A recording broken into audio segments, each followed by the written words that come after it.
Returning to Russia from a sanatorium in Switzerland, the Christ-like epileptic Prince Mushkin finds himself enmeshed in a tangle of love, torn between two women, the notorious kept woman Anastasia and the pure Aglaya, both involved in turn with the corrupt, money-hungry Gania. In the end, Mushkin's honesty, goodness, and integrity are shown to be unequal to the moral emptiness of those around him. The short episode's content is a first attempt of its kind produced by me, Pavel. I'm teaching languages, many of them, and I believe that one of the most effective ways of teaching the foreign language is to analyze the prominent novels or romans written by famous authors of the country where the language of the interest stands the trial. I have chosen Dostoyevsky and his inspiring novel The Idiot. Needless to say that I am referring to Mr. Bielinsky, who presented in his recent video his analysis of this famous novel. His presentation was in Russian language, and I have decided to edit it and present it in English. I also need to mention that I use many references from different literary critics to give my presentation adequate ground. So, without further ado, let's start. The Idiot is a concrete mix into which Dostoevsky emerges his entire life, his every memory, and then he climbed inside to periodically infuse his characters, forcing from time to time a variety of heroes speak in one voice, his Dostoevsky voice. Prince Mishkin is an epileptic, like Fyodor Mikhailovich, arriving at the Epanchin's house. He tells the story of the failed execution of Dostoevsky, describing it in full autobiographical details. He declares a parable about poor Mary and how he lived for 4 years in a village with children. Mushkin says, "Thibault just envied me." At first, he shook his head and wondered how many children understand everything, but he has almost nothing. And then he began to laugh at me when I told him that we both would not teach them, but they would teach us. Dostoevsky himself spent 4 years in hard labor, where he communicated with the most simple, uneducated, and dark people, with those who are usually called men, with people called muzhik, with people which both Westerns and Slavophiles wanted to enlighten, each with their own methods.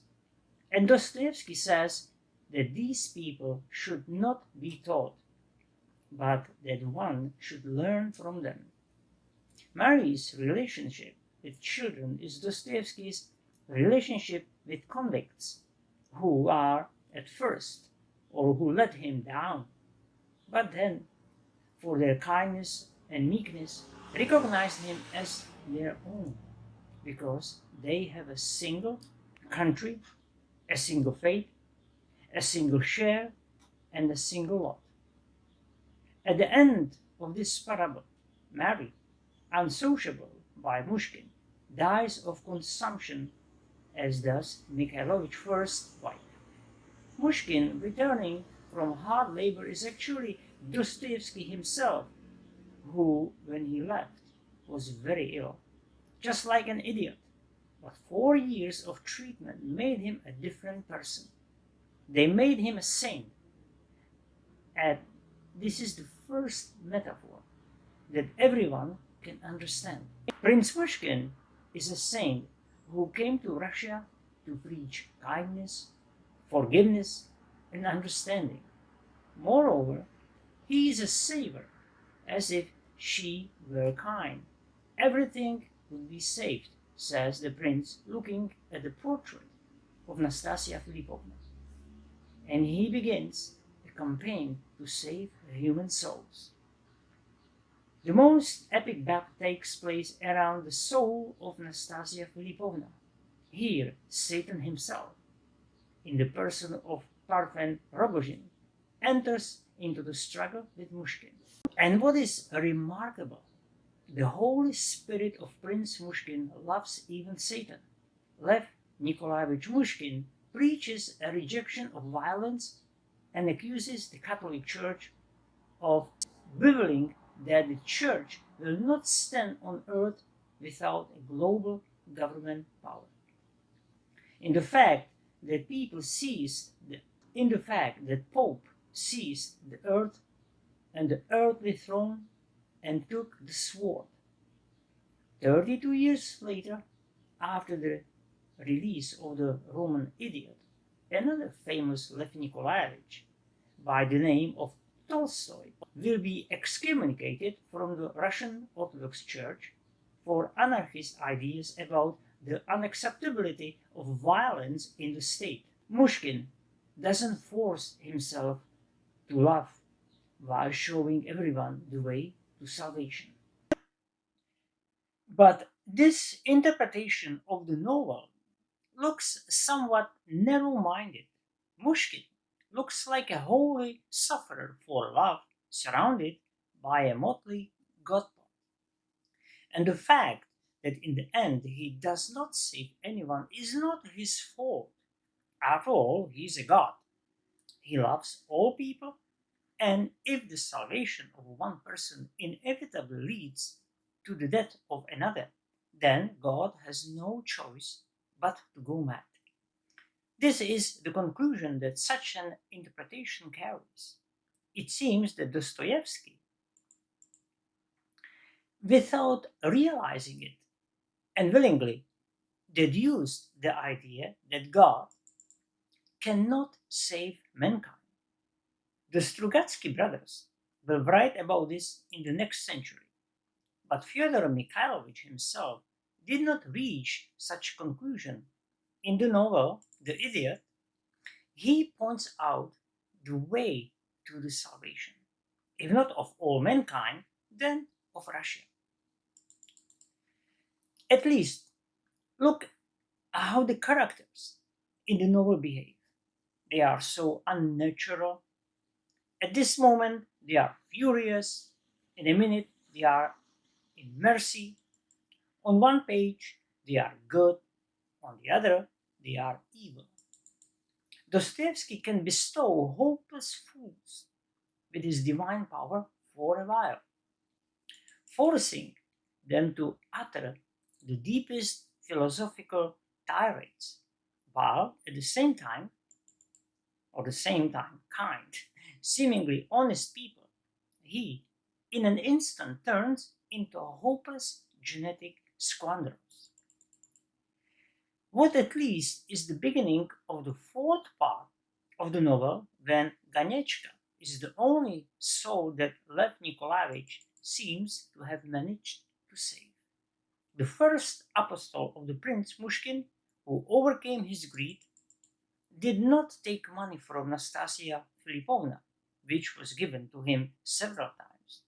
This Ganechka turns out to be the same squanderer, and the object of his passion, the same money, and how interestingly Dostoevsky tells us about it. Not through the character, action, or plot.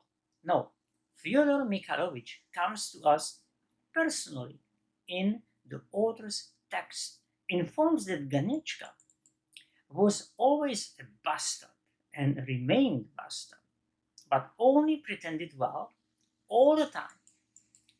But his soul was always warming, because a man is such by nature. Take my word for it. And this is all 5 pages.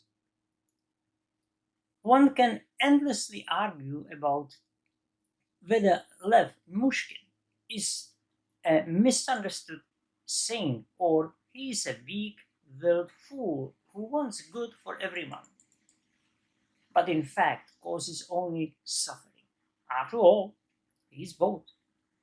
But in fact, all this is the top layer, tinsel, under which there is an insane interpretation that puts everything in its place. It consists in the fact that in the novel The Idiot, there is not a single human character. All heroes of the book are only metaphorical embodiments of the ideas of its author. Dostoevsky filled the plot with stories taken from newspapers and magazines, which he, sitting abroad, read into a bogeyman. But they mean no more to him than General Ivolgin's chatter, taken from the same source. And the novel, The Idiot, is not at all about who went where, who did what, and who said what. But what is it all about? So let's start from the beginning. Prince Mushkin is an idiot, but he's not a real idiot. He's a metaphorical idiot.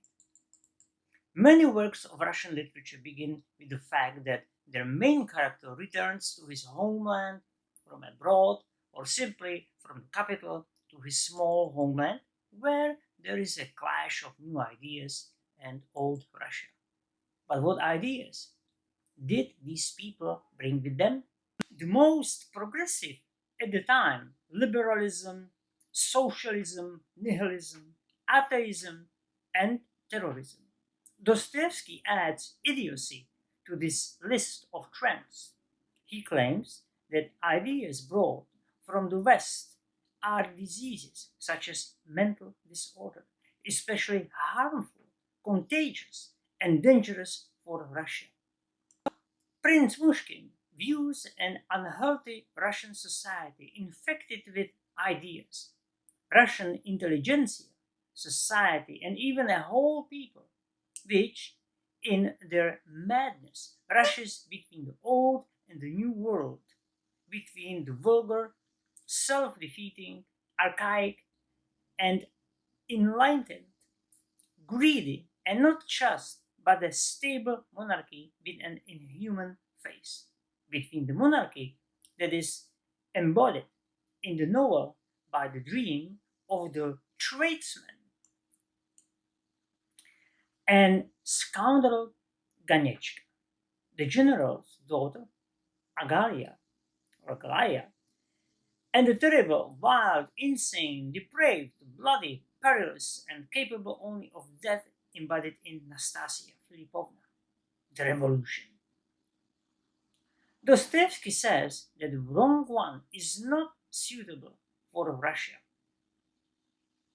Obviously, Aglaya doesn't suit Mushkin at all, because life in her vulgar noble society is unconceivable for Lev Nikolaevich. The gap between him and Aglaya is too big. The gap between the Russian people and the nobility is too big. The inadmissibility of the marriage of Mushkin and Nastasia Filipovna sounds like an axiom, but with what devilish passion and madness the prince strives for it. How easily she can divert the prince's attention to herself and turn him away from Aglaya only by saying, "Away, Rogozin. Go away, Rogozin." Just like before the wedding, Nastasia Filipovna went out in a wedding dress on a porch where people were waiting for her. Ordinary people who, having heard her insidious act, they came to boo and disgrace her. When these people, seeing her devilish beauty, changed immediately and shouted, "What a beauty! Hurrah! For such a princess, I would sell my soul." In the same way, the Russian people which are now loyal to the Tsar and furiously defending him, are ready to fight everything that opposes this Tsar. At the very first meeting with the revolution, at the first glance at it,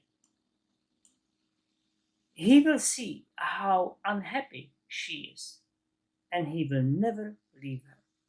And she is unhappy because for 4 years she was corrupted by Afanasy Ivanovich Trotsky, who was very surprised at the change in Nastasia Filipovna when she came to him to take revenge. Just like 4 worshippers after the uprising of the Decembrists or Decabrists, having gone through the prisons of exile, executions, and hard labor, the fierce heirs of liberal ideas, deciding that there could be no more other methods, forgetting what all this was needed for, awakened the revolution, which began to hang, cut, and shoot only because she was or she wants, and that therefore it should be well, at least so that I can only laugh at you to my heart's content, because I want to laugh. So, where is the salvation? Fyodor Mikhailovich gives it easily and not intuitively, and so it is almost invisible. Throughout the novel, there are several unremarkable sentences scattered throughout the text. They are not quoted anywhere because there is nothing to quote. They are hardly noticed. Suddenly, in the middle of some action, Dostoyevsky writes that Mushkin is looking at Lebedev's daughter, admiring her beauty. Having said one or two sentences, Fyodor immediately changes the subject. So it is not clear what he started about this time. Pointing to Lebedev's daughter, Dostoevsky deliberately points out the path to the salvation of Mushkin and the Russian people.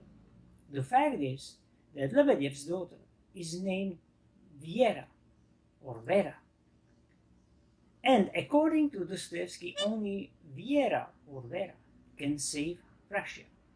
But how exactly? Where Dostoevsky proposes to apply the fate to answer this question, it is necessary to continue the study of the work of Fyodor Mikhailovich. The historical meaning of the word idiot means a man living in himself, isolated and removed from the society. However, in the novel, the meaning of this word is oscillating and difficult to define the meaning with regard to the surrounding circumstances the character is facing. Pushkin is considered strange, ridiculous, but able to read the other person, able to read in his truthfulness, the person who is honest and does not correspond to the general picture, of contemporary person. At the end, he suffered a defeat in his attempt to save others and help them because he could not save. The aim of this novel is to elevate the horizon, that most noble attribute of a man is to help others, to help everybody.